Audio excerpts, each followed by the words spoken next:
இந்த நாளுக்கான கர்த்தருடைய வார்த்தைக்கு நேராக நாம் செல்ல போகிறோம். இன்றைக்கு வேதாகமத்திலிருந்து ஒரு முக்கியமான ஒரு பகுதியை வாசித்து அந்த பகுதிகளில் இருக்கிற சம்பவங்கள், அதிலே உண்டாகிற கர்த்தருடைய ஆசீர்வாதங்களை நான் உங்களுக்கு ஆசீர்வாதமாக போதனையாக உங்களுக்கு கொண்டு வருகிறேன். இந்த வார்த்தை உங்கள் வாழ்க்கையிலே நன்மையை ஆசீர்வாதத்தை நிச்சயமாகவே கொண்டு வரும். ஒரு ஆமேன் சொல்லுவோமா? ஆமேன் சொல்லுங்க. நல்லது. இன்றைக்கு நியாயாதிபதிகளின் புஸ்தகத்திலிருந்து தேவன் ஏற்படுத்தின நியாயாதிபதிகளில் ஒருவராகிய கிதியோனுடைய வாழ்க்கையில உண்டான காரியங்களை குறித்து உங்களுக்கு வேத வசனங்களை போதித்து அதனாலே அதில் இருக்கிற ஆசீர்வாதங்களை உங்களுக்கு நான் வரும்படிக்கு நான் ஜெபிக்க போகிறேன். என்னோடு கூட உங்கள் வேதாகமத்தை எடுத்து நியாயாதிபதிகள் 6வது அதிகாரத்துக்கு நேராக வருவோம். நியாயாதிபதிகள் 6வது அதிகாரத்திலிருந்து கிதியோனுடைய வாழ்க்கை சம்பவம் ஆரம்பமாகிறது. ஆண்டவர் இஸ்ரவேலுக்கு நியாயாதிபதிகளை ஏற்படுத்தினார். அப்படி அவர் ஏற்படுத்தின நியாயாதிபதிகளிலே மிக முக்கியமான ஒரு நியாயாதிபதி கிதியோன். இந்த கிதியோனுடைய நாட்களிலே அவருக்கு முன்பதாக இஸ்ரவேலை நியாயம் விசாரித்தது தெபோரால், பாராக். இந்த நபர்கள் இஸ்ரவேலை நியாயம் விசாரிக்கிறார்கள். இவர்கள் இஸ்ரவேலுக்கு எதிராக வந்த சிசெராவை கொன்ற பிறகு இஸ்ரவேல் தேசம், இஸ்ரவேல் ஜனங்கள் 12 கோத்திரத்தார் 40 வருடம் அமைதலாக அவர்கள் வாழ்ந்து கொண்டிருக்கிறார்கள். இந்த 40 வருட அமைதலான ஜீவியத்திலே இஸ்ரவேலர்கள் தேவனுக்கு எதிரான காரியங்களை செய்ய ஆரம்பிக்கிறார்கள். இது புதிதான காரியம் அல்ல, இது வழக்கமான காரியத்தை போல அவருடைய வாழ்க்கையில் இருக்கிறது. ஏனென்றால் ஒவ்வொரு முறையும் ஆண்டவருக்கு பிரியமில்லாமல் ஆண்டவருக்கு எதிரான காரியங்களே அவர்கள் செய்து கொண்டிருப்பார்கள். கர்த்தர் என்ன செய்வார்? அவர்களை அவர்களுடைய சத்துருக்களுடைய கரங்களில் ஒப்பு கொடுப்பார். அவருடைய சத்துருக்களின் மூலமாக வேதனைகளும் போராட்டங்களும் வருகிற பொழுது இவர்கள் தேவனை நோக்கி கூப்பிடுவார்கள். கர்த்தர் அந்த கூப்பிடுதலை கேட்டு ஒவ்வொரு நியாயாதிபதியாக ஒரு இரட்சகரை ஆண்டவர் ஏற்படுத்துவார். அவர்களினாலே அந்த பிரச்சனையிலிருந்து விடுதலை வரும். அதனைத் தொடர்ந்து சில வருஷங்கள் அமைதலான சமாதானம் உள்ள ஜீவியத்தை வாழ்வார்கள். பின்பதாக வழக்கம் போல ஆண்டவருக்கு பிரியமில்லாத எதிரான ஏதாவது ஒரு காரியத்தை இவர்கள் செய்து கொண்டே வருவார்கள். இதுதான் நியாயாதிபதிகளுடைய நாட்களில் நடந்த காரியங்கள். இஸ்ரவேலுடைய வாழ்க்கையினுடைய சூழல்கள், வாழ்க்கையினுடைய முறைகள் போலவே அது மாறி போயிருந்தது. இப்பொழுது இஸ்ரவேலர்கள் தெபோரால் நியாயம் விசாரித்ததுக்கு பிறகு, பாராக்கும் தெபோராலும் சிசெராவை கொன்ற பிறகு 40 வருஷம் தேசம் அமைதலாக இருக்கிறது.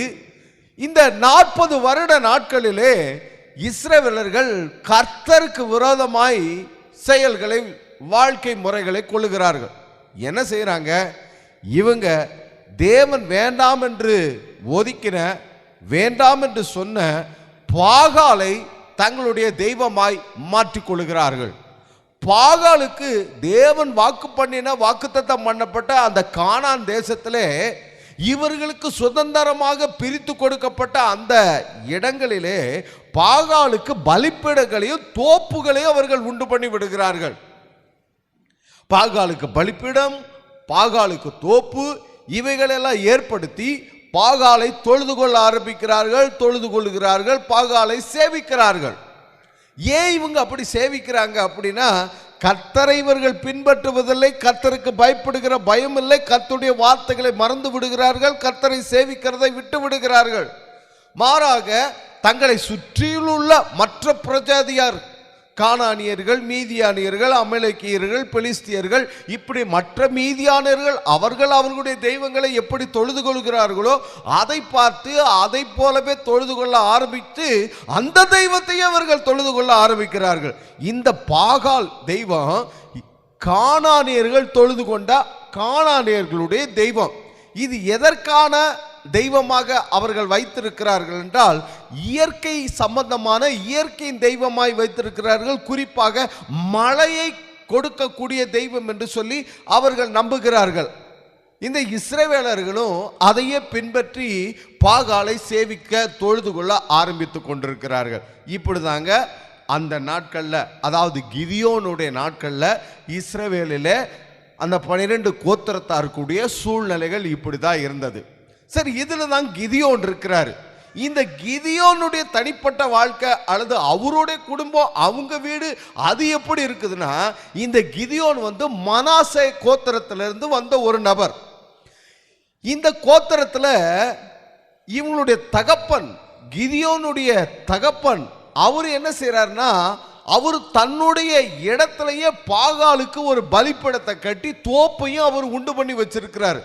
பாருங்க, கிதியோனுடைய தகப்பனாரே பாகாலுக்கு பலிப்படத்தை தோப்பையும் உண்டு பண்ணி வச்சிருக்கிறாரு. அப்படிதான் இருக்குது. ஆனா இந்த சூழ்நிலையில கிதியோன் பாகாலை சேவிக்கல, பாகாலை பின்பற்றல, கர்த்தரை மேலேயே நம்பிக்கையா இருக்கிறார், கர்த்தர் மேலே வாஞ்சியா இருக்கிறார், கர்த்தர் மீது விசுவாசம் உடையவராய் இருக்கிறார். ஏன்னா கர்த்தருடைய தூதனானவர் கிதியோனுக்கு தரிசனமாகி கர்வாலி மரத்தின் கீழ் வருகிற பொழுது கிதியோன் அவரை பார்த்து கேட்கிறான், எங்கள் பிதாக்கள் எங்களுக்கு விவரித்து சொன்ன அந்த அற்புதங்கள் எல்லாம் எங்கே என்று கர்த்தருடைய தூதனானவர்கிட்ட கேட்கிறான். அதாவது கிதியோனுடைய பிதாக்கள், அவருடைய அப்பா, அவருடைய தாத்தா, இவர்கள் எல்லாம் கர்த்தர் செய்த அற்புதங்களை கிதியோனுக்கு விளக்கி சொல்றாங்க. எகிப்தில் செய்தது, வனாந்தரத்தில் செய்தது, கானானில் செய்தது, இப்படி அற்புதங்களை கிதியோனுக்கு விளக்கி சொல்றாங்க. ஆனா என்ன நடந்ததுன்னா, இப்படி அற்புதங்களை விளக்கி சொன்ன கிதியோனுடைய தகப்பன்மார், அவனுடைய பாட்டனார், இவர்கள் எல்லாம் இப்பொழுது என்ன செஞ்சிட்டாங்கன்னா, கர்த்தரை விட்டுட்டு பாகாலை சேவிக்க, பாகாலுக்கு பலிப்படுத்தி பாகாலுக்கு தோப்புகளை உண்டு பண்ணிட்டாங்க. ஆனா அந்த வார்த்தைகளை கேட்ட கிதியோனும் அவர்களை போல பாகாலை சேவிக்காமல் கர்த்தர் மீதே விசுவாசமாக இருக்கிறார். ஆமென் சொல்லுங்க. நான் சொல்றேன், உங்களை வழி நடத்தினவர்கள், உங்களுக்கு கர்த்தரை போதித்தவர்கள், உங்களுக்கு கர்த்தருடைய வார்த்தையை கொடுத்தவர்கள் ஒருவேளை இன்றைக்கு கர்த்தரை சேவிக்காமல் பின்மாறி போயிருந்திருக்கலாம், பின்மாற்றத்துக்குள்ளாக போயிருக்கலாம்.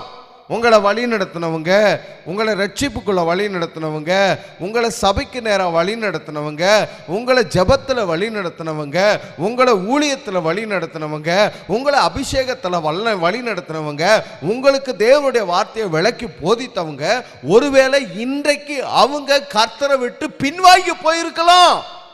ஆனா நீங்க அதை பார்த்து உங்களுடைய விசுவாசத்தை விட்டு விடாதீர்கள். உங்களுடைய விசுவாசத்தை, தேவன் மீது வைத்திருக்கிற நம்பிக்கையை விட்டு விடாதீர்கள். ஒருவேளை ஒரு பாஸ்டர் கூட அப்படி இருந்திருக்கலாம், ஒருவேளை ஒரு ஊழியக்காரர் கூட அப்படி இருக்கலாம். என்ன இந்த ஊழியக்காரர் இப்படி, என்ன இந்த பாஸ்டர் இப்படி, என்ன இந்த போதகர் இப்படி, என்ன அவங்க அப்படி இருக்கிறாங்க, என்ன இவங்க இப்படி சபைக்கெல்லாம் போனாங்க ஆனா இப்படி இருக்கிறாங்களே. அவங்க எப்படி இருந்தாலும் அவர்களை தேவன் சந்திப்பார். ஆனால் அவங்க அப்படி இருக்கிறாங்கன்னு சொல்லிட்டு நீங்க உங்க விசுவாசத்தை விட்டு விடாதீங்க. ஒருவேளை உங்களை இந்த சபைக்கு அழைச்சிட்டு வந்த நபர்கள் கூட இன்றைக்கு சபையில் இல்லாம போயிருக்கலாம். ஆனா அதற்காக நீங்க தேவன் மேல் வைத்திருக்கிற நம்பிக்கை, விசுவாசத்தை, அல்லது நீங்க சபைக்கு கூடி வருதல நீங்க என்ன செய்யாதீங்க, விட்டு விடாதிருங்க. கிதியோன் அப்படித்தான் இருந்தான், தேவன் மீது வைத்திருக்கிற நம்பிக்கையை விட்டு விடாதிருந்தான். சரி, இந்த சூழ்நிலையில இவங்களுக்கு எதிராக யார் இருக்கிறான்னா, மீதியானியர் அப்படின்ற ஒரு கூட்டத்தார் இருக்கிறாங்க. யார் இருக்கிறா? மீதியானியர் என்ற கூட்டத்தார் இருக்கிறாங்க. இந்த மீதியானியர் முதல்ல யாரு, இவங்களோட பயோடேட்டா என்ன, இவங்களோட ஹிஸ்டரி என்ன, இவங்களுடைய ஆரிஜின் என்னன்னு கேட்டீங்கன்னா, ஆபிரகாமுக்கு மறுமனையாட்டி இருந்தாங்க இல்லையா, ஆபிரகாமுக்கு மனைவி ஒருத்தவங்க இருந்தாங்க, சாராள். அவர்களுக்கு ஈசாக்கு குமாரன் பிறந்தார். ரெண்டாவது ஆபிரகாமுக்கு மறுமனையாட்டி இன்னொருத்தவங்க இருந்தாங்க, அது யாருங்க? ஆகார். அவங்களுக்கு இஸ்மவேல் இருந்தாங்க.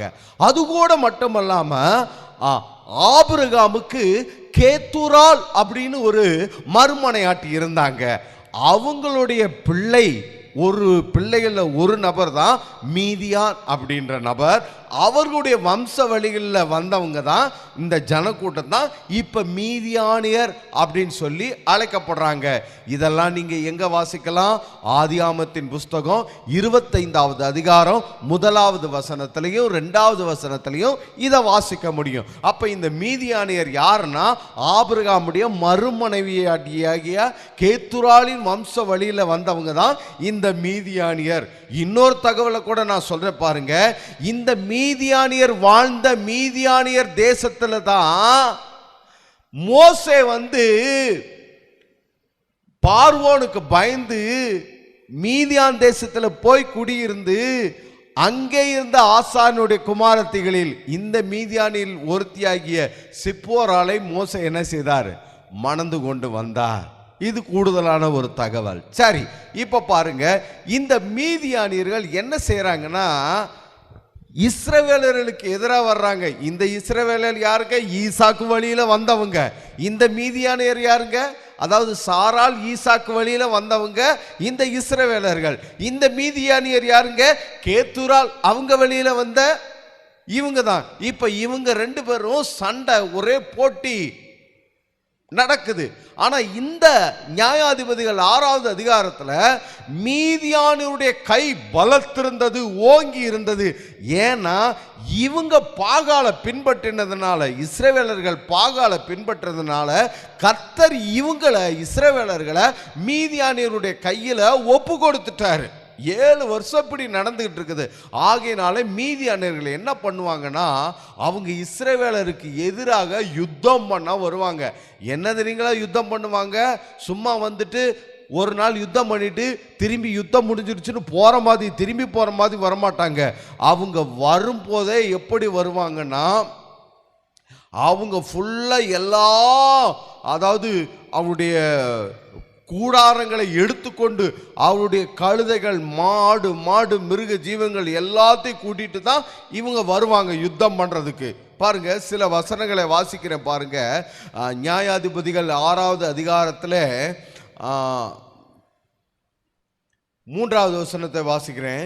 இஸ்ரவேலர் விதை விதைத்திருக்கும் போது மீதியானியரும் அமலேக்கியரும் கிழக்கத்தி புத்திரரும் அவர்களுக்கு விரோதமாய் எழும்பி வந்து அவர்களுக்கு எதிரே பாளையம் இறங்கி காசாவின் எல்லை மட்டும் நிலத்தின் விளைச்சல்களை கெடுத்து இஸ்ரவேலிலே ஆகாரத்தை ஆகிலும் ஆடு மாடுகள் கழுதைகளாகிலும் வைக்காதே போவார்கள்.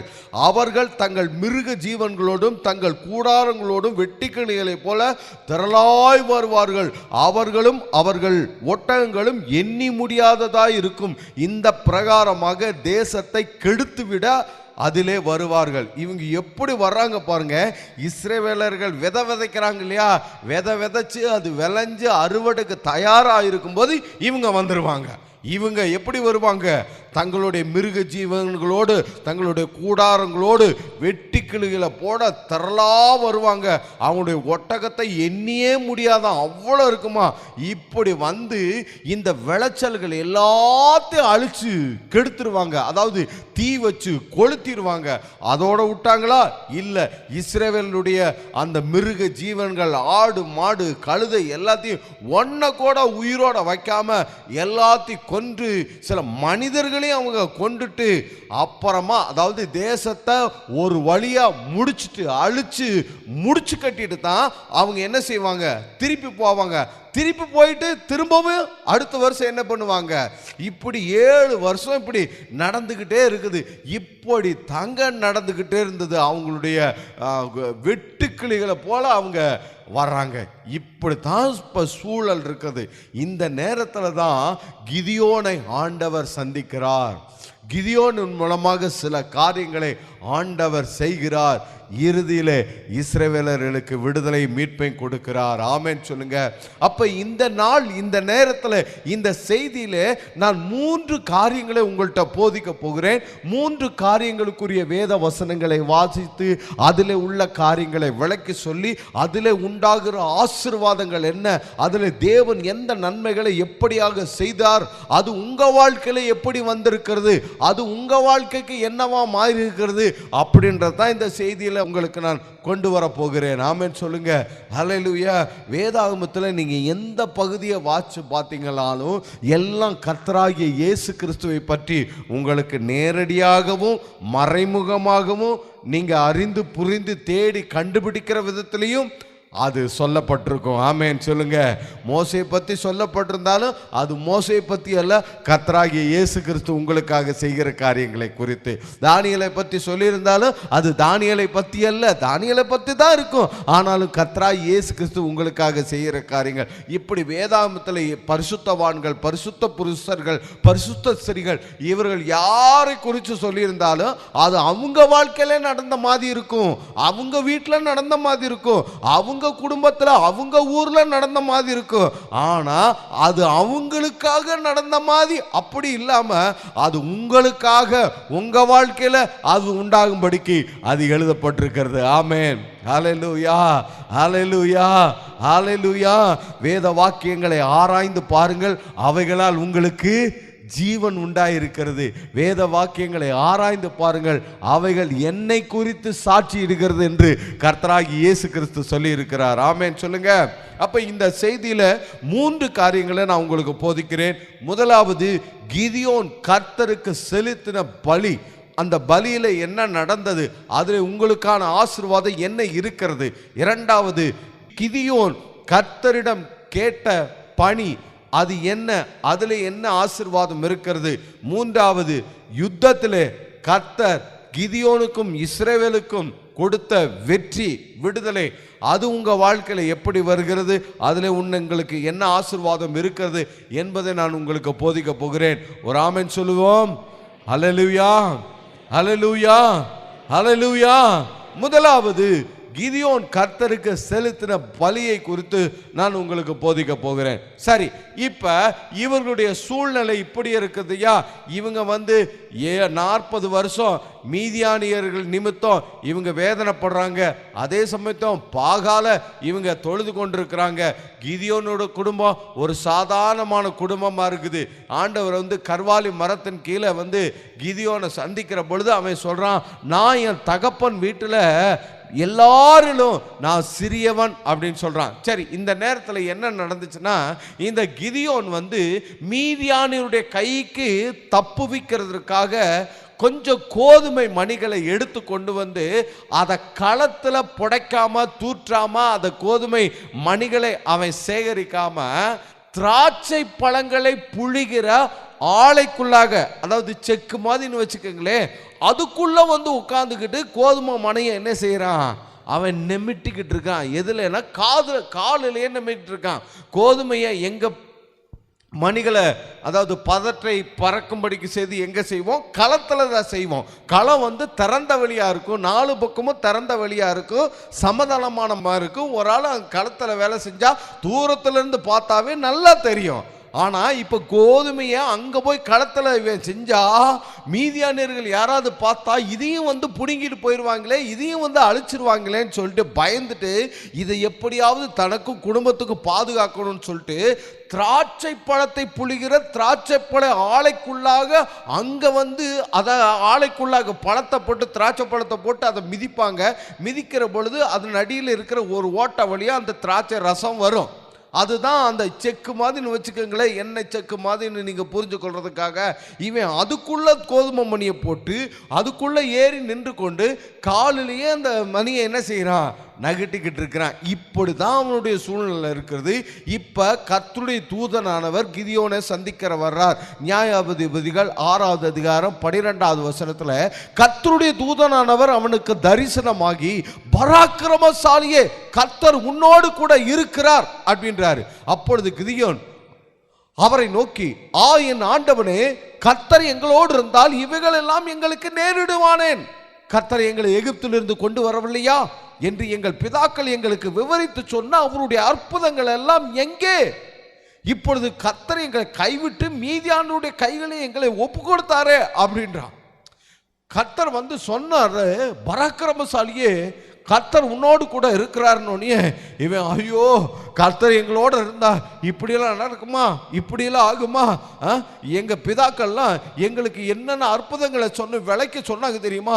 எகிப்துல கர்த்தர் செய்த அற்புதங்கள், வனாந்தரத்தில் இஸ்ரவேலர்களுக்கு செய்த அற்புதங்கள், கானான் தேசத்தில் செய்த அற்புதங்கள், எத்தனை அற்புதங்கள்! செங்கடல் பிளஞ்சே, யோர்தான் பின்புறம் ஓடிச்சே, எரிகோ மதில் விழுந்துச்சு, அப்பம் வந்துச்சு, மண்ணா வந்துச்சு, கற்பாறையிலிருந்து தண்ணி வந்துச்சு, எகிப்துல 10 வாதைகள் நடந்துச்சு.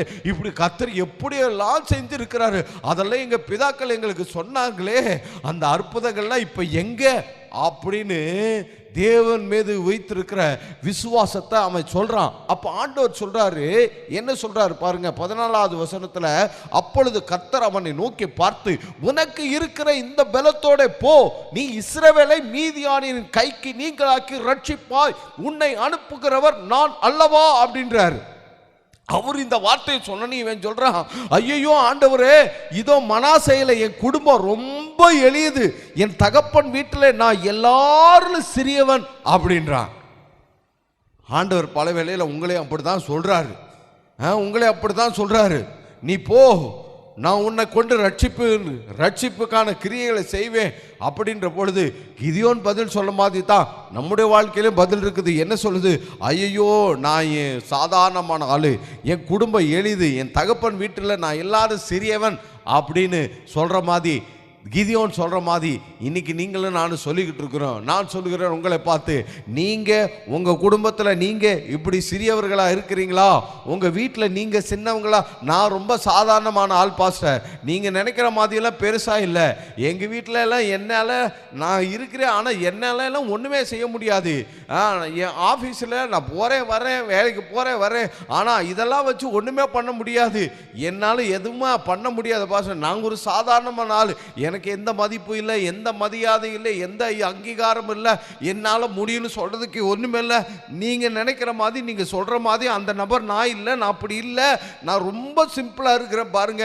நீங்களே சொல்லுங்க, நான் எதையாவது பண்ண முடியுமா சொல்லுங்க பாருங்க. என் வாழ்க்கை இப்படி இருக்குது, நான் இப்படி இருக்கிறேன்னு நான் என்னதான் பண்ண முடியும் அப்படின்னு நீங்க சொல்லிக்கிட்டு இருந்தீங்கன்னா, கர்த்தர் உங்களை பார்த்து சொல்றாரு, கர்த்தர் உங்களை பார்த்து சொல்றாரு 16வது வசனத்துல, நான் உன்னோடு கூட இருப்பேன், ஒரு மனுஷனை முறியடிப்பது போல நீ மீதியானரை முறியடிப்பா என்று ஆண்டவர் சொல்றாரு. ஆண்டவர் சொல்றாரு, நான் உன் கூட இருப்பேன். ஆண்டவர் சொல்றாரு, ஆமென் சொல்லுங்க. நான் உன் கூட இருப்பேன்றாரு. நீங்க எதுல சின்னவங்களா நினைக்கிறீங்க?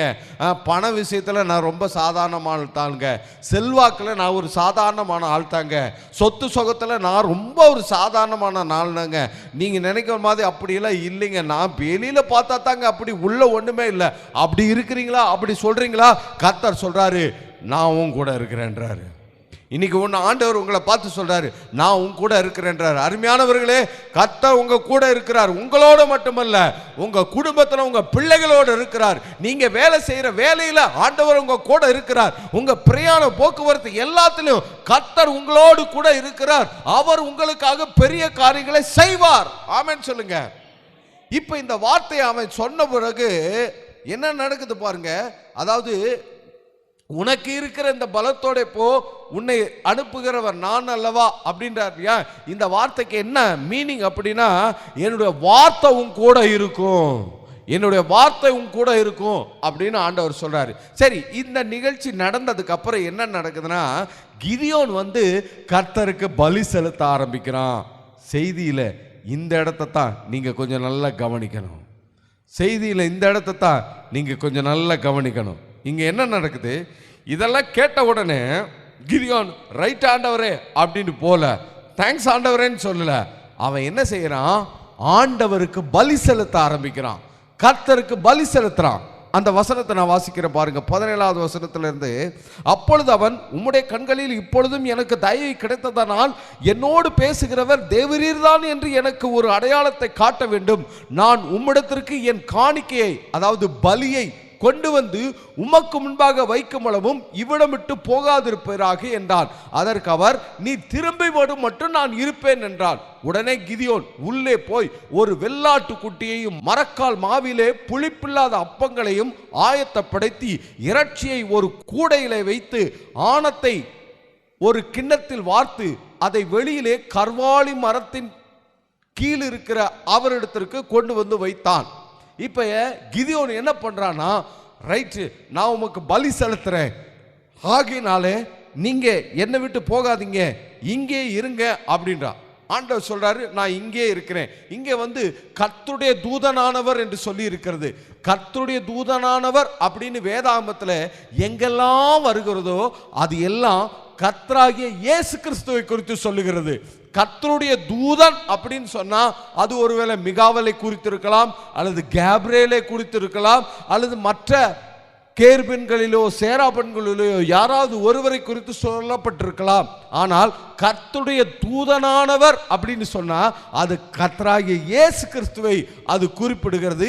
இங்கே பாருங்க, கிதியோன் சொல்றான், நான் உமக்கு காணிக்கையை கொண்டு வந்து மூல மொழிபெயர்ப்பிலே நான் உமக்கு பலி செலுத்தும் வரைக்கும் இவ்விடம் விட்டு போகாதரும் அப்படின்றான். நான் உங்க பலி செலுத்துறேன் அப்படின்றான். ஓகே அப்படின்னு சொல்லிட்டு ஆண்டவர் வெயிட் பண்றாரு. இவன் உள்ள போய் ஒரு வெள்ளாட்டு குட்டியையும் அவன் எடுத்து அதை அடிச்சு அதனுடைய இறைச்சியையும் அதனுடைய ஆணத்தையும், ஆணம்னா இரத்தத்தோடு கலந்த கொழுப்பையும் அவன் ஒரு கிண்ணியில் எடுத்துட்டு வர்றான்.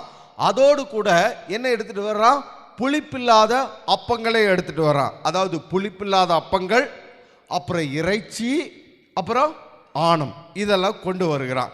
பாருங்க, இந்த புளிப்பில்லாத அப்பம் அப்படின்றது தேவனுக்கு செலுத்தப்படுகிற அப்பம். புளித்திருக்கிற அப்பம்ன்றது மனிதர்களுக்கு கொடுக்கப்படுகிற பரிமாறுகிற அப்பம். புளிப்பில்லாத அப்பம்னா அது யாருக்கு தான் செலுத்துவாங்க, தேவனுக்கு தான் செலுத்துவாங்க. இவன் புளிப்பில்லாத அப்பத்தை எடுத்துட்டு வர்றான், ஆணத்தையும் எடுத்துட்டு வர்றான். இப்போ கொண்டு வந்தோடனே ஆண்டவர் சொல்றாரு, இதை இந்த பாறையில் என்ன செய்ய வை, ஆணத்தை அதன் மேலே ஊற்று அப்படின்றாரு. இவன் செஞ்சு முடிச்சோடனே ஆண்டவர் தன்னுடைய கோலினாலே அதை தொடுகிறார். உடனே அக்கினி அந்த பலியை பட்சிக்கிறது. பட்சித்த உடனே கர்த்தர் அவனுடைய கண்ணுக்கு மறைந்து போகிறார்.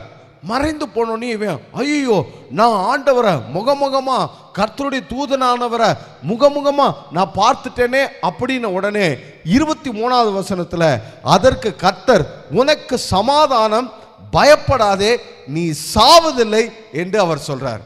உடனே என்ன சொல்றாரு பாருங்க, அதாவது நல்லா புரிஞ்சுக்கங்க என்ன நடக்குதுன்னா, இப்ப கர்த்தர் சொன்னோன்னே நான் பலியை உங்களுக்கு செலுத்துறேன், நீங்க இங்கே இருங்க அப்படின்றார். சரி, கர்த்தருடைய தூதனானவர் வெயிட் பண்றாரு.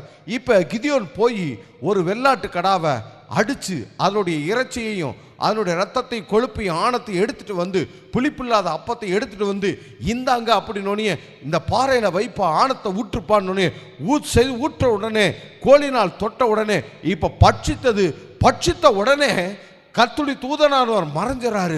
மறைஞ்சானே, ஐயோ நான் கர்த்தருடைய தூதனானவரை பார்த்துட்டே அப்படின்னு சொன்ன உடனே ஆண்டவர் சொல்ற வார்த்தை, உனக்கு சமாதானம் அப்படின்றார்.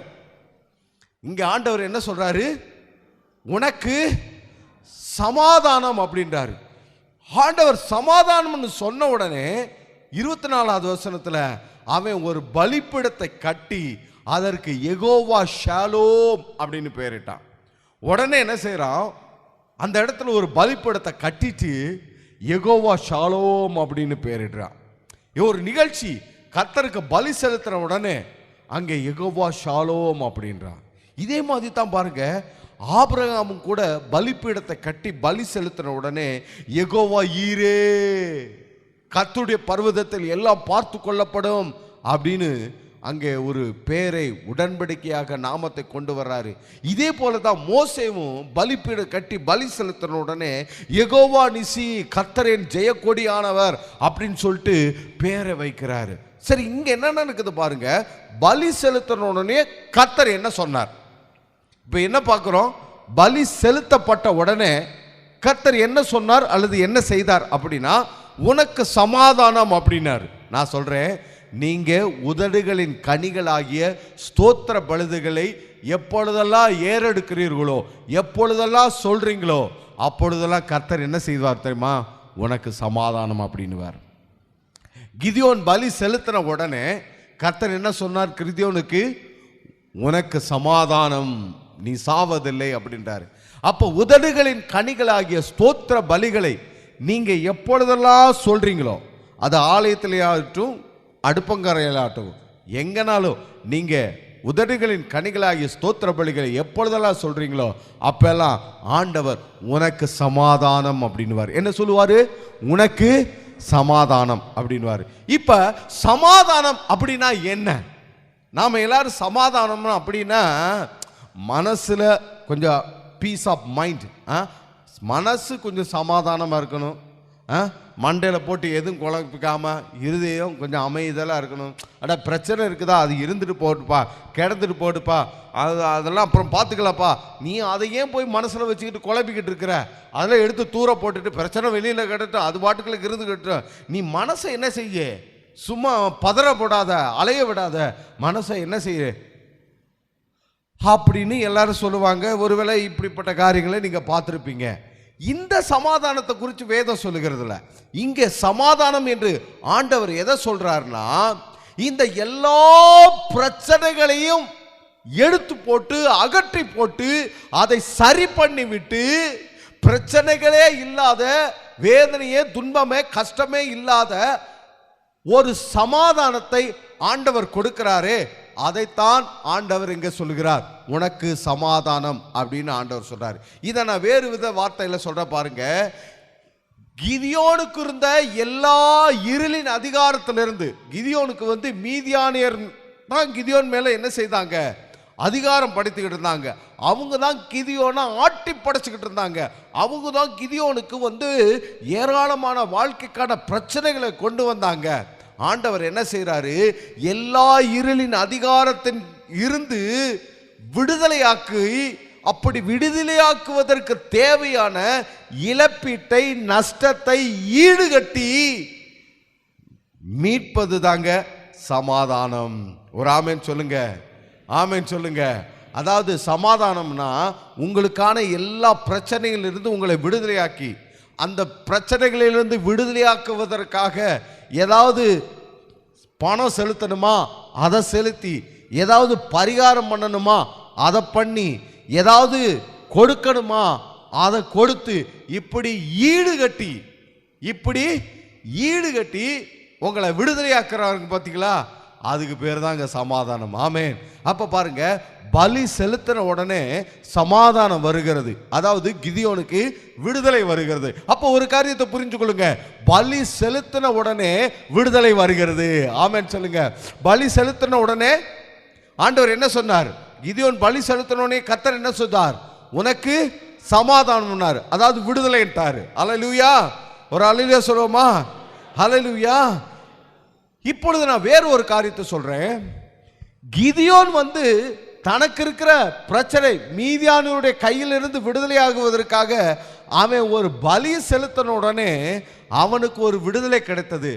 அவன் ஒரு ஆட்டுக்குட்டியை அடித்த உடனே, அந்த ஆட்டுக்குட்டிய மாம்சத்தை அப்பங்களாக, இறைச்சியை படைத்த உடனே, அதனுடைய ரத்தத்தை கொழுப்போடு கூட படைத்த உடனே, பலியாக செலுத்தின உடனே அவனுக்கு பிரச்சனைகளிலிருந்து விடுதலை, மீதியானுடைய கையிலிருந்து விடுதலை, எல்லா விதமான சரீர பிரகாரமான போராட்டத்திலிருந்து விடுதலையை ஆண்டவர் சமாதானம் என்று கொடுத்தார். உங்களுக்காக ஒரு பலி செலுத்தப்பட்டிருக்கிறது. என்ன பலி? கல்வாரி பலிபீடத்திலே இதோ உலகத்தின் பாவங்களை சுமந்து தீர்க்கிற தேவ ஆட்டுக்குட்டி என்று சொல்லி உங்களுக்காக, உங்களுடைய எல்லா பிரச்சனைகளிலிருந்து, உங்களுடைய எல்லா போராட்டத்திலிருந்து, உங்களுடைய எல்லா வேதனைகளிலிருந்து, ஆதாமினாலே உண்டான சாபத்திலிருந்து, நீங்கள் செய்த எல்லா தேவனுக்கு எதிரான பிரச்சனைக்குரிய சாபத்துக்கான மீறுதலுக்குரிய எல்லா தண்டனைகளுக்காக உங்களுக்காக ஒரு பலி செலுத்தப்பட்டிருக்கிறது. அந்த பலியாக செலுத்தப்பட்ட ஆடு அது கர்த்தராகிய இயேசு கிறிஸ்து. அந்த பலியாக செலுத்தப்பட்ட ஆட்டினுடைய பலிபீடம் அது கல்வாரி பலிபீடம். அங்கே புளிப்பில்லாத அப்பங்களுக்கு ஒப்பாக அவருடைய சரீரம் இருக்குது, ஆணமும் கொழுப்புமாகிய அவருடைய ரத்தம் இருக்கிறது. அது கல்வாரி பலிபீடத்தில் உங்களுக்காக அடிக்கப்பட்டு சிந்தப்பட்டதனாலே கர்த்தர் உங்களுக்கு சமாதானம் என்று சொல்லி உங்களுக்கு விடுதலை ஆண்டவர் கொடுத்திருக்கிறார். நீங்கள் விடுதலையாக்கப்பட்டிருக்கிறீர்கள். ஆமென் சொல்லுங்க. எத்தனை பேருக்கு புரிஞ்சிச்சு? ஒரு கைத்தட்டை கொடுங்க ஆண்டவருக்கு. நீங்கள் விடுதலையாக உங்களுடைய எல்லா கோபத்திலிருந்து, போராட்டத்திலிருந்து, உபத்திரவத்திலிருந்து, சத்துருனுடைய எல்லா ஆளுகையிலிருந்து, இருளின் அந்தகார சக்திகளிலிருந்து உங்களுக்கு விடுதலை. ஆதாமினால் உண்டான சாபத்திலிருந்து உங்களுக்கு விடுதலை, நீங்கள் செய்த தேவனுக்கு எதிரான காரியத்திலிருந்து அந்த தண்டனையிலிருந்து உங்களுக்கு விடுதலை பெறும்படிக்கு கர்த்தராகிய இயேசு கிறிஸ்து மெய்யான பலியாக அவருடைய சரீரம் கல்வாரி பலிபீடத்திலே படைக்கப்பட்டிருக்கிறது, அவருடைய ரத்தம் சிந்தப்பட்டிருக்கிறது. ஆகினாலே நீங்கள் விடுதலையாக்கப்பட்டிருக்கிறீர்கள். ஆமென் சொல்லுங்க. நீங்க விடுதலையா இருக்கிறீங்க. இப்ப உங்களுக்கு ஆண்டவர் சமாதானம் சொல்லி இருக்கிறாரு. நீங்க வாசிப்பீங்கன்னா யோவான் நற்செய்தியில ஆண்டவர் சொல்றாரு 14வது அதிகாரம் 27வது வசனத்துல, என் சமாதானத்தை உங்களுக்கு வைத்து போகிறேன் அப்படின்றாரு. யோவான் 14:27ல சமாதானத்தை உங்களுக்கு வைத்து போகிறேன், என் சமாதானத்தை உங்களுக்கு தருகிறேன். அப்படின்னா என்ன அர்த்தம்? விடுதலையை உங்களுக்கு வைத்து போகிறேன், விடுதலை உங்களுக்கு வைத்து போகிறேன், என் விடுதலையை உங்களுக்கு வைத்து போகிறேன். அவரை யாராவது சிறைப்படுத்த முடியுமா? இயேசுவை யாராவது சிறைப்படுத்த முடியுமா? அவரை சிறைப்படுத்த முடியாது. அவர் விடுதலையோடு கூட இருக்கிறார், அவர் விடுதலை ஆக்குகிறவராக இருக்கிறார். அப்போஸ்தலர் 10:38 சொல்லுகிறது, நஸ்ரேனாகிய இயேசு கிறிஸ்துவை தேவன் பரிசுத்தாவினாலும் வல்லமையினாலும் நிரப்பினார். தேவன் அவரோடு கூட இருந்தபடினாலே அவர் நல்லவராகவும் நன்மை செய்கிறவராகவும் பிசாசின் வல்லமையில் அடங்கப்பட்ட யாவரையும் குணமாக்குகிறவராக சுற்றித்திருந்தார். இயேசு விடுதலை தருகிறவராக இருக்கிறார், விடுவிக்கிறவராக இருக்கிறார். அவரே விடுதலையாக, அவரும் விடுதலையாக இருக்கிறார். அவர் சொல்லுகிறார், என் சமாதானத்தை உங்களுக்கு தருகிறேன், என்னுடைய விடுதலை உங்களுக்கு தருகிறேன், என்னுடைய விடுதலை உங்களுக்கு தருகிறேன் என்று நீங்கள் விடுதலையாக்கப்பட்டிருக்கிறீர்கள். ஆமென் சொல்லுங்க. நீங்க விடுதலையாக்கப்பட்டிருக்கிறீங்க, உங்களுக்காக பலி செலுத்தப்பட்டிருக்கிறது. ஆமென் சொல்லுங்க. என்றைக்கு கல்வாரி சிலுவையில் இயேசு என்றைக்கு பலியாக செலுத்தப்பட்டாரோ அன்றைக்கு உங்களுக்கு விடுதலை. கிதியோன் எப்பொழுது ஆணத்தை அங்கே பலியின் மீது ஊற்றினானோ, எப்பொழுது அவனுடைய பலி அங்கீகரிக்கப்பட்டதோ அப்பொழுதே மீதியானுடைய கையிலிருந்து அவனுடைய எல்லா பிரச்சனையிலிருந்து அவனுக்கு விடுதலை வந்தது. அதே போல உங்களுக்கு விடுதலை வந்திருக்கிறது. நீங்கள் விடுதலையாக்கப்பட்டிருக்கிறீர்கள். அந்தகார சக்திகளின் வல்லமைகளிலிருந்து நீங்கள் விடுதலையாக்கப்பட்டிருக்கிறீர்கள். இப்பொழுது நீங்கள் இருளின் ராஜ்யத்திற்கு உரியவர்கள் அல்ல, ஒளியின் ராஜ்யத்திற்கு உரியவர்களாக இருக்கிறீர்கள். ஆமென் சொல்லுங்க. பாருங்க, இந்த பலியாக செலுத்தப்பட்ட உடன்படிக்கையில் இன்னும் மேன்மையான காரியங்கள் இருக்கிறது. அவைகளில் 1-2 மட்டும் நான் சொல்லுகிறேன். பாருங்க, இந்த உடன்படிக்கை பழைய ஏற்பாடு நாட்களில் உடன்படிக்கை எப்படி பாருங்க பண்ணுவார்கள் அப்படின்னா, இருவர் உடன்படிக்கை பண்றாங்க அப்படின்னா, முதலாமா இருக்கிற அவர் என்ன செய்வார்னா ஒரு கோப்பையிலே திராட்சை ரசத்தை எடுத்துக்கொள்வார். அதே போல இரண்டாவதாக இருக்கிறவர் மறுவர் உடன்படிக்கை பண்ணுகிற இன்னொரு நபர், அவரும் ஒரு கோப்பையிலே திராட்சை ரசத்தை எடுத்துக்கொள்வார்கள். எடுத்துக்கொண்டுட்டு இந்த முதலாமானவருக்கு என்ன செய்வார்னா தன்னுடைய கரத்தை ஏதோ ஒன்றினாலே கீறி அல்லது கரத்தை ஒன்றினாலே துளையிட்டு அதிலிருந்து ரத்தத்தை அந்த திராட்சை ரசத்திலே வடிய விடுவார்கள். அதே போல இரண்டாவதானவர் அவரும் அவருடைய ரத்தத்தை அந்த திராட்சை ரசத்திலே கோப்பையிலே வடிய விடுவார். ரெண்டு பண்ணனுக்கு அப்படி இவருடைய கோப்பையை அவருக்கு கொடுத்து விடுவார், அவருடைய கோப்பை இவருக்கு வந்துடும், இவருடைய கோப்பை அவருக்கு வந்துடும். வந்த பிறகு இருவரும் அந்த திராட்சை ரசத்தை, அதாவது ரத்தம் கலந்த அந்த திராட்சை ரசத்தை பருகி பானம் பண்ணி கொள்ளுவார்கள். இப்போ இதில் என்ன விளங்குகிறது அல்லது இது எதற்காக நடக்கிறதுனா, இப்படி பண்ணுகிற பொழுது இவர் கூடி இந்த திராட்சை ரசத்தை பானம் பண்ணுகிற பொழுது அவருடைய ரத்தம் இவருக்குள்ளாக வந்து விடுகிறது. அவர் பானம் பண்ணும் பொழுது இவருடைய ரத்தம் அவருக்குள்ளாக போய் விடுகிறது. இப்போ ரெண்டு பேரும் என்ன செய்யணும்? ஒரே ரத்தத்தை உடையவர்களாக மாறினாங்க. ஏன்னா இவருடைய ரத்தத்துக்குள்ளாக அவருடைய ரத்தம் இருக்கிறது, அவருடைய ரத்தத்திற்குள்ளாக இவருடைய ரத்தம் இருக்கிறது. அப்போ இரண்டு பேரும் ஒரே ரத்தத்தை உடையவர்களாய், அதாவது இருவரும் ஒரே தகப்பனுடைய பிள்ளைகளாய் இருக்கிறார்கள். திருவிருந்தில் நாம் என்ன செய்கிறோம்? கர்த்தராகிய இயேசு கிறிஸ்துவினுடைய ரத்தத்தை பானம் பண்ணுகிறோம். கர்த்தராகிய இயேசு கிறிஸ்துவினுடைய ரத்தத்தை பானம் பண்ணுகிறோம். அப்பொழுது கர்த்தராகிய இயேசு கிறிஸ்துவும் நாமும் ஒரே தகப்பனுடைய பிள்ளைகளாக இருக்கிறோம். ஆமென் சொல்லுங்க. ஹல்லேலூயா.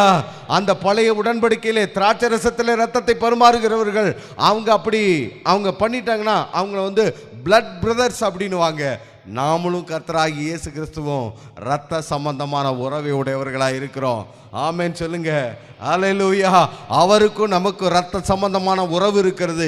நாமும் அவரும் தேவனுடைய பிள்ளைகளாக இருக்கிறோம். ஆமென். இன்னொரு உடன்படிக்கைக்கான மாடலை கூட அவங்க பண்ணுவாங்க. என்ன பண்ணுவாங்கன்னா, பலியை செலுத்தி அந்த பலியை இருவரும் உட்கொள்ளுவார்கள். அதை போஜன பலி அப்படின்னுவாங்க.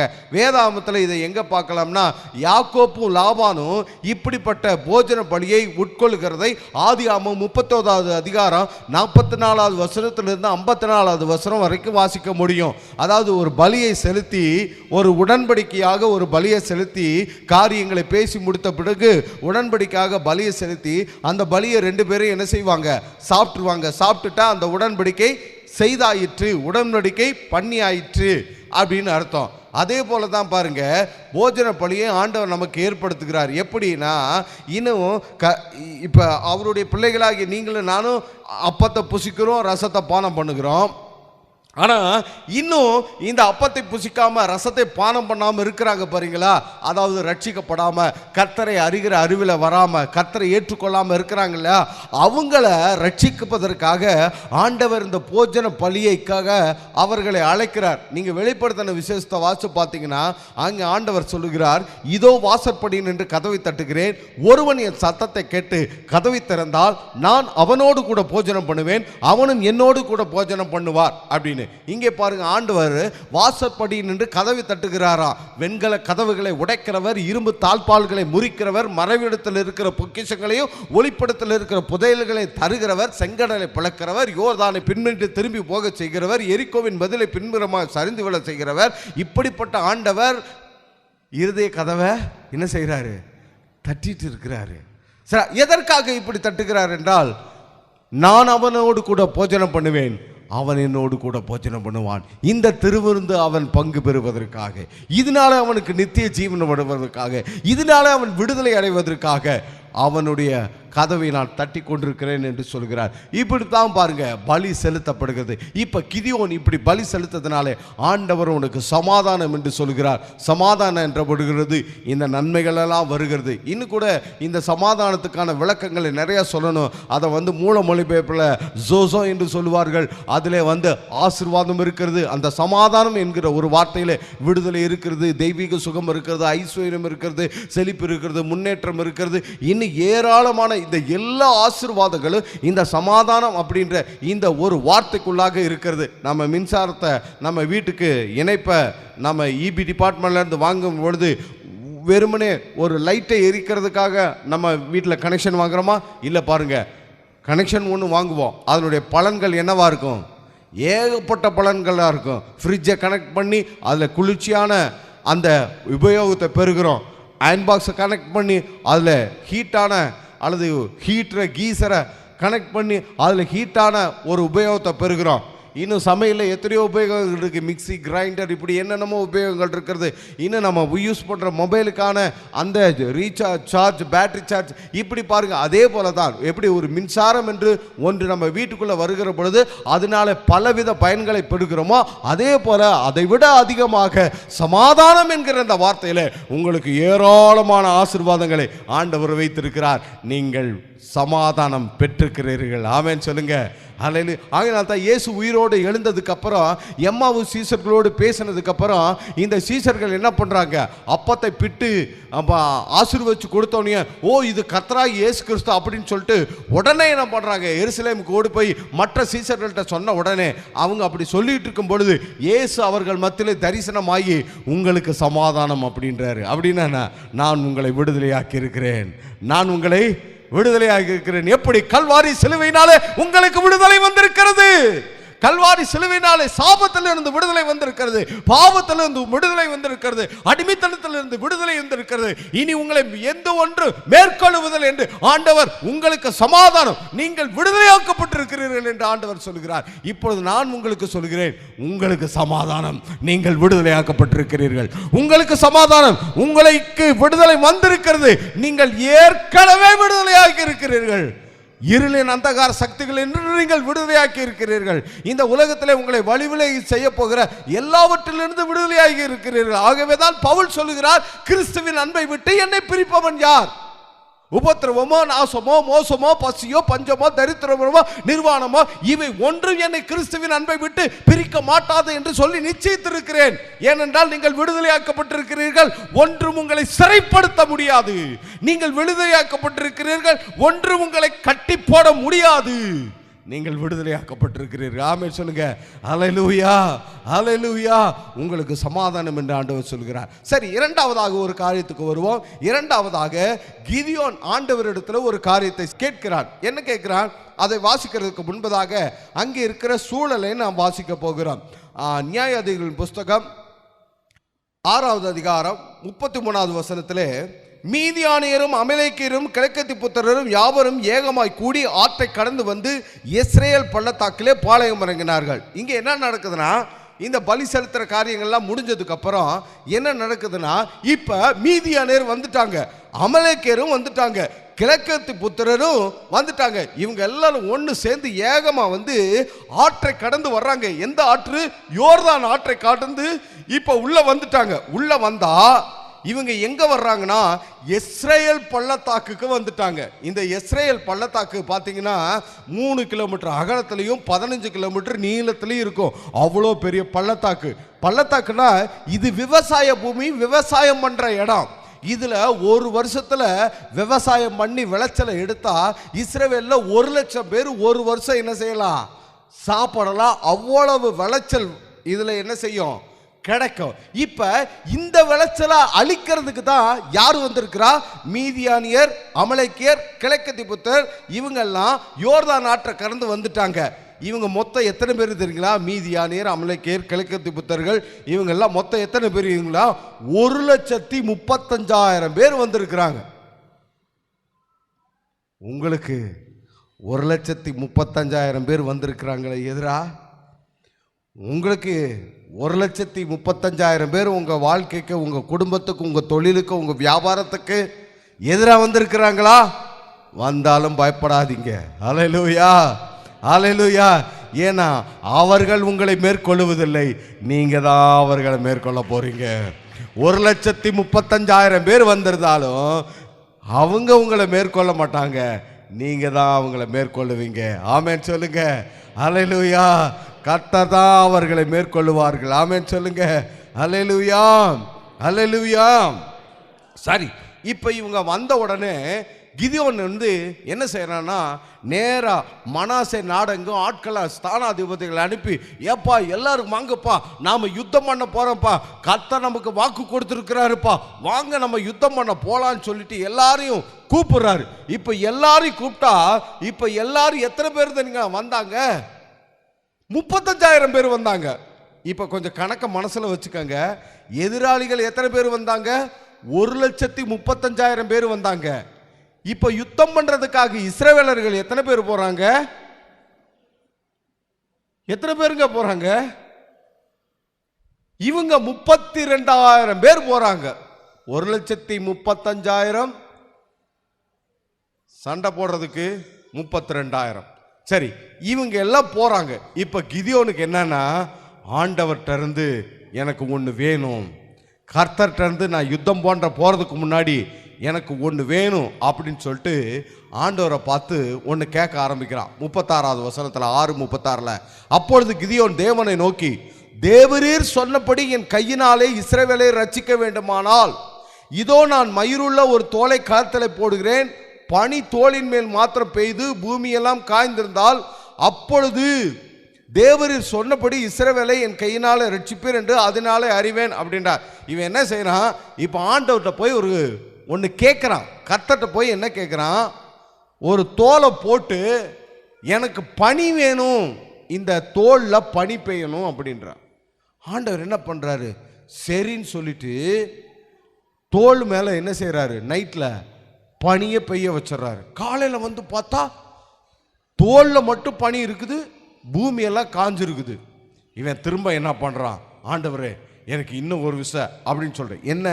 இப்போ வந்து அதே தோலை போடுறேன், தோலில் பனி பெய்யக்கூடாது, பூமி முழுவதும் பனி பெய்யணும் அப்படின்னு கேட்குறான். பொதுவாகவே கிதியோன் இப்படி கேட்டதுனால கிதியோனுக்கு ஒரு பட்டப்பேர் ஒன்று வச்சிருக்கிறாங்க வேதாகம அறிஞர்கள்லாம். இந்த புதிய ஏற்பாட்டில் தோமா, நான் அவரை கண்டு ஆகிலும் அவருடைய விழாவிலே என் கையை போட்டால் ஒழிய நான் விசுவாசிக்க மாட்டேன் அப்படின்னு தோமா சொன்னதுனால தோமாவை டவுட்டிங் தாமஸ்ன்னு சொல்கிற மாதிரி, அதாவது புதிய ஏற்பாட்டில் தோமாவுக்கு டவுட்டிங் தாமஸ், பழைய ஏற்பாட்டில் ஒரு டவுட்டிங், அது யாருன்னா கிதியோன், டவுட்டிங் கிதியோன் அப்படின்னு சொல்லுவாங்க. ஆனால் இது சரியாக பொருந்தாது. அது அல்ல விஷயம். இவன் தேவன்கிட்ட சந்தேகமாக போயிடல, கர்த்தர்ட்ட சந்தேகமாக ஒரு காரியத்தை செய்யல, அவன் வேறு ஒன்றை கேட்குறான். என்ன கேட்குறான்னா பணியை கேட்குறான். இப்போ நீங்கள் எனக்கு சொல்லுங்க, கிதியோனுக்கு எதுக்கு பணி? அவன் பணி தானே கேட்டான். எனக்கு தோளில் பணி வேணும்னா ஆண்டவர் பணியை கொடுத்துட்டாரு.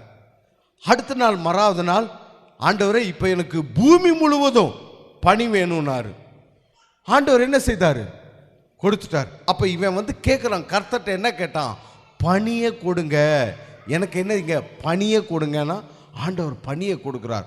தோளில் கேட்டால் தோளில் கொடுக்குறார், பூமி முழுவதிலும் கேட்டால் பூமி முழுவதிலும் கொடுக்குறார். நான் சொல்கிறேன், நீங்களும் ஆண்டவர்கிட்ட பணியை கேட்கணும். ஆண்டவர்கிட்ட என்ன கேட்கணும்? ஆண்டவர்கிட்ட என்ன கேட்கணும்? என்ன கேட்கணும்? சொட்டர் இல்லையே பாஸ்டர், பெட்ஷீட் இல்லையே பாஸ்டர், கம்பளி இல்லையே பாஸ்டர், மப்ளர் இல்லையே பாஸ்டர், சால்வை இல்லையே பாஸ்டர், பனி நமக்கு ஒத்துக்காதே பாஸ்டர். அந்த பணி அல்ல இங்கே. பணி அப்படின்றது என்ன தெரியுங்களா? வாசிங்க, ஏசாயா தீர்க்கதரிசன புஸ்தகம் 55வது அதிகாரம் 10வது வசனத்துக்கு வருவீங்கன்னா, ஏசாயா 55வது அதிகாரம் 10வது வசனத்தில் பனி அப்படின்னா என்னன்னு ஆண்டவர் சொல்றாருன்னா, மாரியும் உறைந்த மழையும் வானத்திலிருந்து இறங்கி அவ்விடத்துக்கு திரும்பாமல் பூமியை நனைத்து அதிலே முளை கிளம்பி விளையும்படிக்கு செய்து விதைக்கிறவனுக்கு விதையும் புசிக்கிறவனுக்கு ஆகாரத்தை கொடுக்கிறது எப்படியோ அப்படியே என் வாயிலிருந்து புறப்படும் வசனமும் இருக்கும். அது வெறுமையா என்னிடத்திற்கு திரும்பாமல் அது நான் விரும்புகிற காரியத்தை செய்து நான் அதை அனுப்பின காரியமாகும்படி வாய்க்கும். இங்கே இந்த வசனத்தில் ஆண்டவர் என்ன சொல்றாருன்னா, மாரியும் உறைந்த மழையும் எப்படி வானத்திலிருந்து இறங்கி பூமியிலே விளைச்சலை கொடுக்குதோ, தன்னுடைய காரியத்தை செயலை செய்தோ, அதே போல என்னுடைய வார்த்தையும் என்னுடைய வாயிலிருந்து புறப்படும் வார்த்தையும் இருக்கும் அப்படின்னார். பாருங்க, 10வது வசனத்துல மாறி ஃப்ரெஷ் ரெயின், உறைந்த மழை, அதுதான் பனி. அது போல என் வார்த்தை இருக்கும்னு இங்க ஆண்டவர் சொல்றாரு. பாருங்க, இன்னொரு இடத்துல கூட நீங்க வாட்ச் பார்த்தீங்கன்னா ஆண்டவர் சொல்றாரு, நான் இஸ்ரவேலுக்கு பனியை போல இருப்பேன் அப்படின்றாரு. அப்ப கிதியோன் இப்ப ஆண்டவர்கிட்ட கேட்டது என்ன கேட்கிறான்? எனக்கு பனி வேணும், அதாவது உங்க வார்த்தை வேணும். தோளில் போட்டு இந்த தோளில் உங்க வார்த்தை வேணும். அதற்கப்புறம் பூமி முழுவதும் இந்த வார்த்தை வேணும். எனக்கு வார்த்தை வேணும், இஸ்ரவேலுக்கு வார்த்தை வேணும். தோளில் எனக்கு வார்த்தை வேணும், பூமி முழுவதும் இஸ்ரவேலுக்கு வார்த்தை வேணும்னு ஆண்டவர்கிட்ட வார்த்தையை கேட்கிறான். நான் சொல்றேன், உங்களுக்கு முன்னாடி என்ன பிரச்சனை இருந்தாலும் சரிங்க, எவ்வளோ பெரிய போராட்டமான காரியமா இருந்தாலும் சரிங்க, ஆண்டவருடைய வார்த்தையை கேளுங்க. ஆமென், அல்லேலூயா. நீங்க அற்புதத்தை கேளுங்க, தவறில்லை. ஆனா ஆண்டவர் எதை கொடுப்பார்னா வார்த்தையை தான் கொடுப்பார்.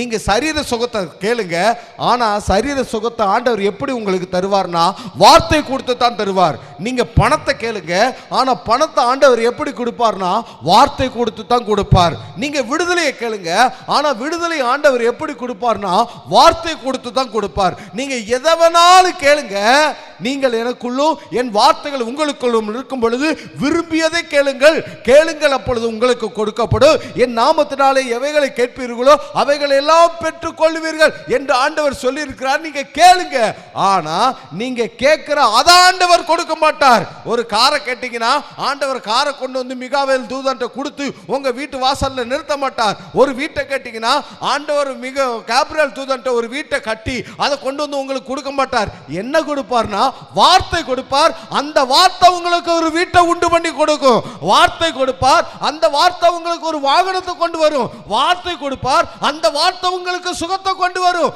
வார்த்தை கொடுப்பார், அந்த வார்த்தை உங்க ஜெபத்துக்கான பதிலாக வரும்.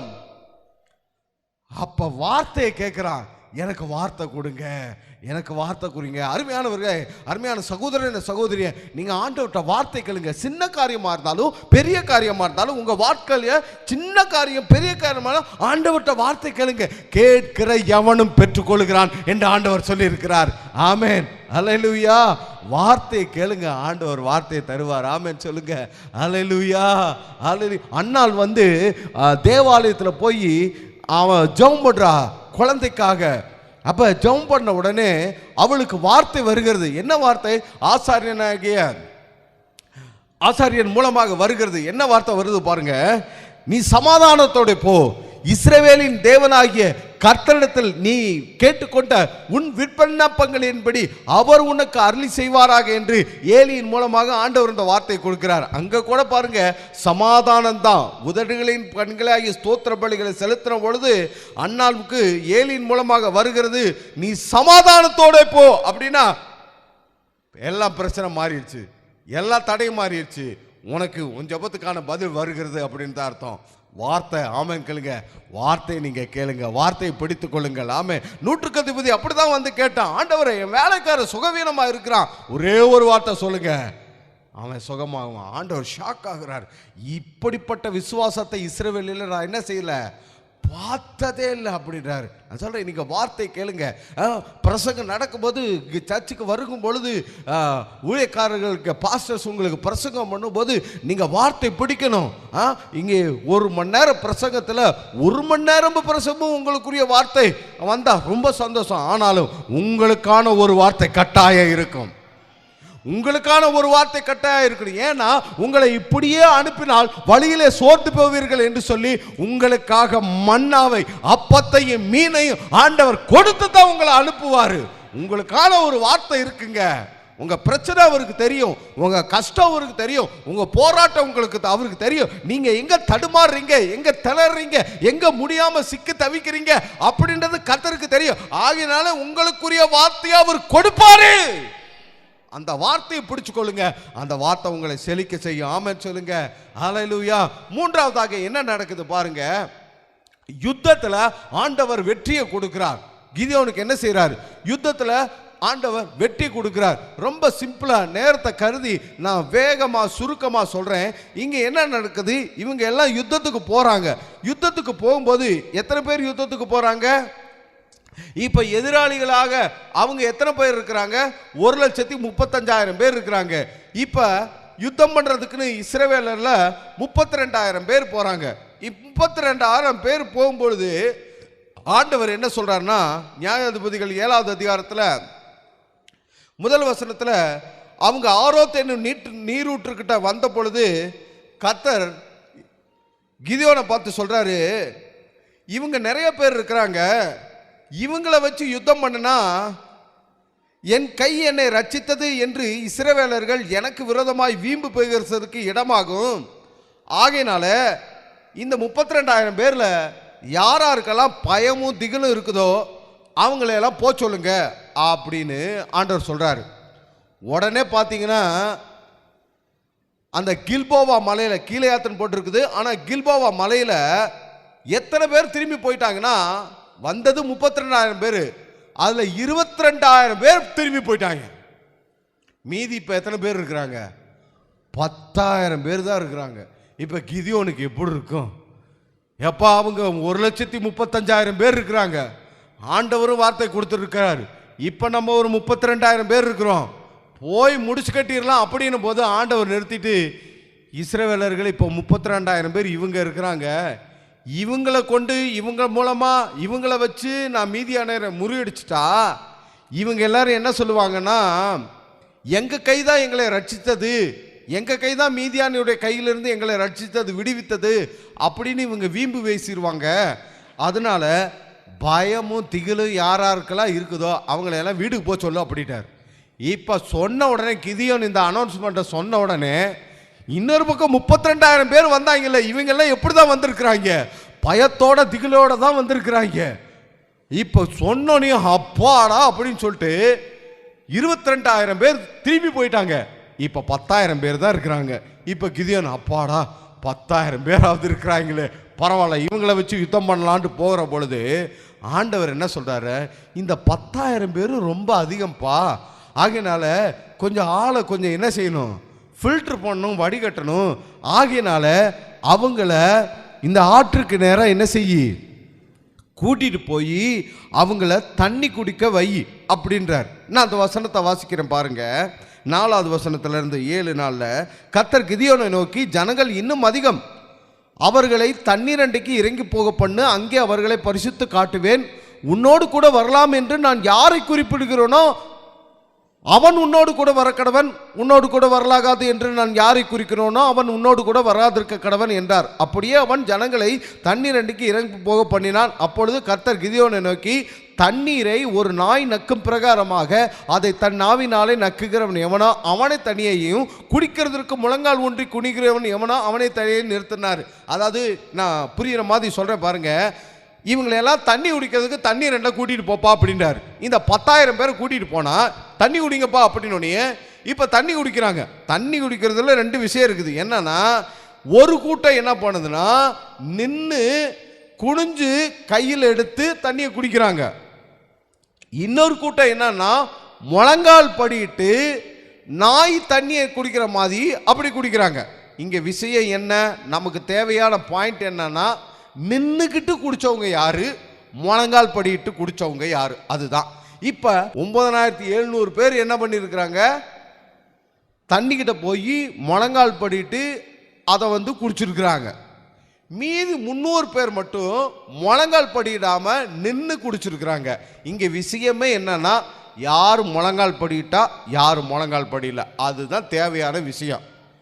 ஏன் அப்படின்னா, இஸ்ரவேலர்கள் கர்த்தருக்கு முன்பாக மட்டும்தான் முழங்கால் படியிடுவாங்க, வேற யாருக்கு முன்னாடி என்ன செய்ய மாட்டாங்க, முழங்கால் படியிட மாட்டாங்க. ஆனா இங்க முழங்கால் படிட்டாங்களே இந்த 9700 பேரு, இவங்க யாருன்னா, அதான் இந்த 40 வருஷம் தெபராலுக்கு அப்புறம் 40 வருஷம் பாகால தெய்வமா வழிபட்டாங்களே, இந்த டீம் தானே, இந்த குரூப்பா தானே வழிபட்டாங்க. இவங்க பாகாலுக்கு முன்னாடி முழங்கால் படியிட்ட ஆட்கள். ஆகையினால தண்ணி குடிக்க சொன்னோடனே பழக்கணும் முழங்கால் படிட்டாங்க. கர்த்தருக்கு முன்னாடி தான் நாம முழங்கால் படிடணும், வேறு எங்கும் முழங்கால் படியிடக்கூடாது அப்படின்ற அந்த எண்ணம், அந்த யோசனை அது இல்லை.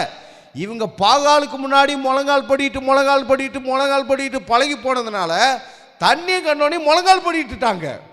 ஆனால் இந்த 300 பேர் என்ன பண்ணாங்க, முழங்கால் படி இல்லை, அவங்க நின்றே தண்ணியை கொடுக்குறாங்க. நான் சொல்கிறேன், இஸ்ரவேலர்கள் கர்த்தருடைய ஜனம் வேறு யாருக்கு முன்னாடி எங்கேயும் முழங்கால் படி விட மாட்டாங்க. எஸ்தர் புத்தகத்துக்கு போனீங்கன்னா மொர்தெகாய் ஆமானுக்கு முன்னாடி முழங்கால் படியிட மாட்டேன் அப்படின்ட்டாரு. இந்த ஆமான் யாருங்க, அகாஸ்வேரு ராஜா, 127 நாடுகளுக்கு ராஜா. அகாஸ்வேருக்கு அடுத்த நபரா இவன் இருக்கிறான், யாரு, ஆமான் இருக்கிறான். ஆனா அவனுக்கு சாதாரண ஒரு பிரஜையா இருக்கிற இந்த மொர்தெகாய் என்ன பண்ண மாட்டேன்ட்டான், நான் கர்த்தருக்கு முன்னாடி மட்டும்தான் என்ன செய்வேன், மண்டிடுவேன். இந்த ஆமன் யாரா இருந்தாலும் சரி, அகாஸ்வரா இருந்தாலும் சரி, மண்டியிட மாட்டான் அப்படின்னாரு. அதே மாதிரி தான் சாத்ராக், மேஷாக், ஆபேத்நேகோ இந்த 3 வாலிபரும் நேபுகாத்நேச்சார் ஏற்படுத்தின அந்த பொற்சிலை முன்னாடி நாங்க என்ன செய்ய மாட்டோம், மண்டியிட மாட்டோம்னு சொல்லி நின்னாங்க. இங்க பாருங்க, இந்த 10,000 பேர்ல 9700 பேர் முழங்கால் படிட்டா. ஆண்டவர் சொல்றாரு, அவங்களெல்லாம் அப்படியே வீட்டுக்கு அனுப்பிச்சுட்டாரு. இப்போ மீதி 300 பேர் தான்.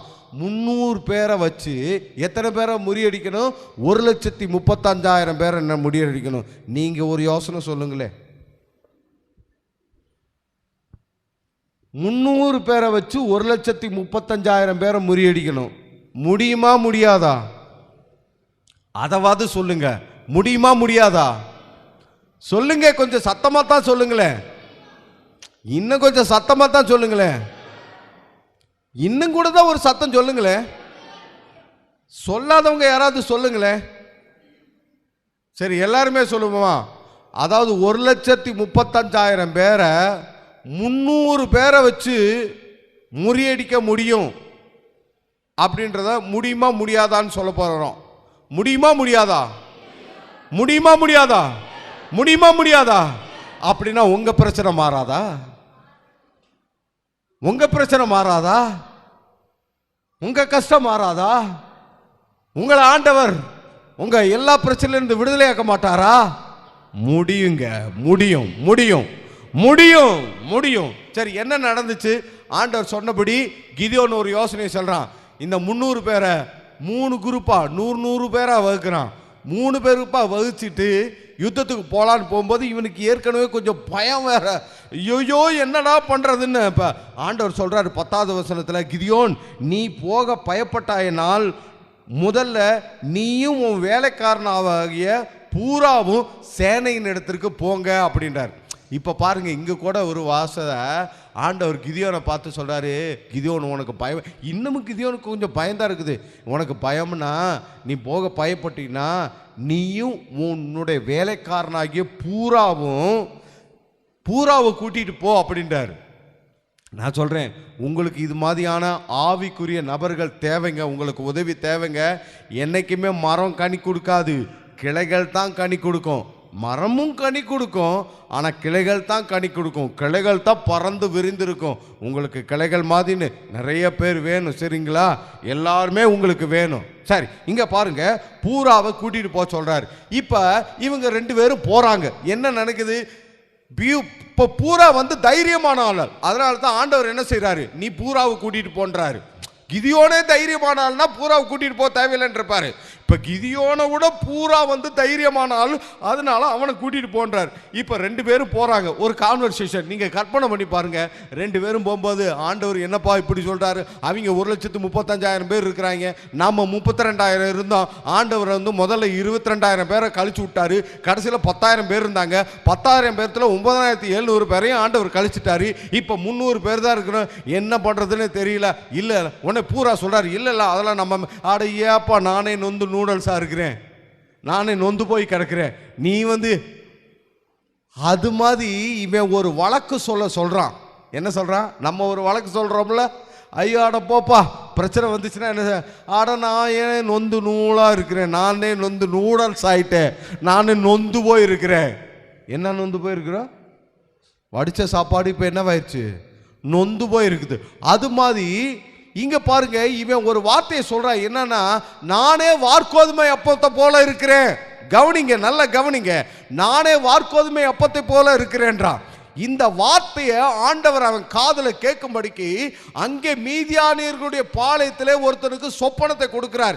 என்ன சொப்பனம் பாருங்க, 13வது வசனத்துல, ஒருவன் மற்றவனுக்கு ஒரு சொப்பனத்தை சொன்னான். அதாவது, இதோ ஒரு சொப்பனத்தை கண்டேன், சுற்றி இருந்த ஒரு வார்கோதுமை அப்பம் மீதியானின் பாளையத்திற்கு உருண்டு அது கூடாரம் மட்டும் வந்த பொழுது அதை விழத்தள்ளி கவிழ்த்து போட்டது, கூடாரம் விழுந்து கிடந்தது என்றான். அப்பொழுது மற்றவன், இது யோவாசின் குமாரனாகிய கிதியோன் என்னும் இஸ்ரவேலனுடைய பட்டயமே அல்லாமல் வேறல்ல. தேவன் மீதியானியரையும் இந்த சேனை அனைத்தையும் அவன் கையில் ஒப்பு கொடுத்தார் அப்படின்னான். அதாவது இவன் இப்படி நானே நொந்து நூடல்ஸா இருக்கிறேன்னு நம்ம இன்னைக்கு வழக்கு சொல்ற மாதிரி, அன்னைக்கு அவன் சொல்றான், நானே ஒரு வார்கோதுமை அப்பத்தை போல இருக்கிறேன்னு. ஏன்னா இஸ்ரவேல்ல கோதுமையை 2 செய்வாங்க.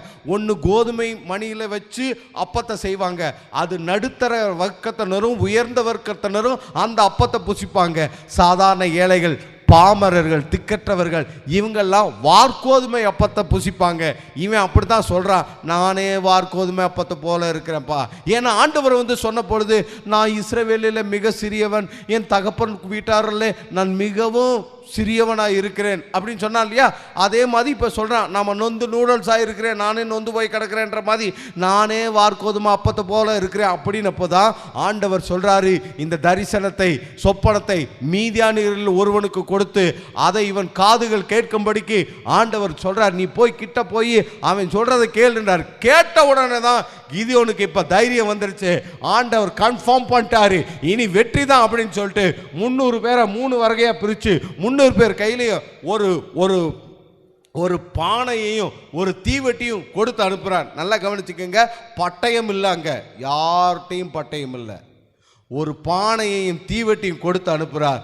கொடுத்து இவங்க எல்லாம் போய் நடுசாமயத்தில் அந்த ஜாமக்காரர்கள் மாற்றி வைத்த பிறகு இவன் கிதியோன் போய் இவனுடைய 300 பேர் முதல்ல போய் பானையை உடைச்சு கர்த்தரின் பட்டயம் கிதியோனின் பட்டயம் சொல்றான். மற்றவர்களும் மீதி இருந்த 200 பேர் தங்களுடைய பானைகளை உடைச்சு கர்த்தரின் பட்டயம் கிதியோனின் பட்டயம் சொன்னோன்னே பானைக்குள்ளே எரிஞ்சுக்கிட்டு இருந்த அந்த தீப்பந்தங்கள், அந்த விளக்குகள்லாம் மீதியானியரை சுற்றிலும் பிரகாசித்ததுனாலே அவங்க பயந்து நடுங்கி என்ன ஆயிடுச்சுன்னா, அவங்க தங்களுக்குள்ள ஒருத்தர் என்ன செய்தாங்க, வெட்டுக்கொண்டு மாண்டு போனார்கள். அவங்களெல்லாம் வெட்டுக்கொண்டு மாண்டு போனார்கள். இப்படி அன்னைக்கு அந்த இடத்துல 1,20,000 பேர் இறந்துட்டாங்க. மீதி 15,000 பேர் சிதறடிச்சுட்டு போயிட்டாங்க. இந்த யுத்தத்துக்கு அப்புறம் கிதியோனியரும் அந்த 300 பேரும் சிதறி போன மீதி அந்த 15,000 பேரையும் தேடி போய் கண்டுபிடிச்சு அவர்களையும் கொன்று போட்டார்கள். ஆமென் சொல்லுங்க. ஹல்லேலூயா, ஹல்லேலூயா. கத்தி இன்றி ரத்தமின்றி யுத்தம் ஒன்று வருகுதுன்னு கவிஞர் சொன்ன மாதிரி ஆண்டவர் உங்களுக்கு செய்வார். ஆமென். இதே தான் 2 நாளாகமம் 20வது அதிகாரத்தில் யோசாபாத்துக்கு விரோதமாய் வந்த மோவாபியர், அம்மோனியர், சேயீர் மலை தொடத்தார் இவர்களுடைய சேனைகளையும் கர்த்தர் இப்படித்தான் முறியடித்தார். ஒருவருக்கு விரோதமாய் கர்த்தர் ஒருவரை எழும்ப பண்ணியிருந்தனாலே அவர்களும் மடிந்து போனார்கள். நான் சொல்றேன், கர்த்தர் உங்களுக்கு செய்வாருங்க. ஹல்லேலூயா. நீங்க ஒன்றும் செய்ய தேவையில்லை. கர்த்தர் சொல்றதை மட்டும் செஞ்சா போதும். கர்த்தருடைய வார்த்தை மட்டும் விசுவாசா போதும். கர்த்தர் உங்களுக்காக எல்லாவற்றையும் செய்து கொடுப்பார். ஆமென் சொல்லுங்க. ஹல்லேலூயா, ஹல்லேலூயா. கர்த்தர் உங்களுக்காக எல்லாவற்றையும் செய்து கொடுப்பார். அவராலே செய்ய முடியாத, அவராலே கூடாத, அவராலே நடக்காத காரியம் என்று சொல்லுகிறதற்கு ஒன்று ஒன்று ஒன்று ஒன்று கூட இல்லை, இல்லை, இல்லவே இல்லை. அவர் உங்களுக்காக எல்லாவற்றையும் செய்து முடிக்கிறவர். ஆமென். கரம் உயர்த்தி சொல்லுங்க, கர்த்தர் எனக்காக யாவையும் செய்து முடிப்பார். என் தேவைகளை அவர் பார்ப்பார். என்னுடைய யுத்தத்தில் எனக்கு வெற்றியை கொடுப்பார். எனக்கு வெற்றியை, ஜெயத்தை, முன்னேற்றத்தை, விடுதலையை, நன்மை அவர் கொடுப்பார். ஆமென். ஹல்லேலூயா. நம்ம எல்லாரும் எழுந்து நிற்போம். ஆண்டவர் நோக்கி பார்த்து ஜெபிப்போம். ஹல்லேலூயா.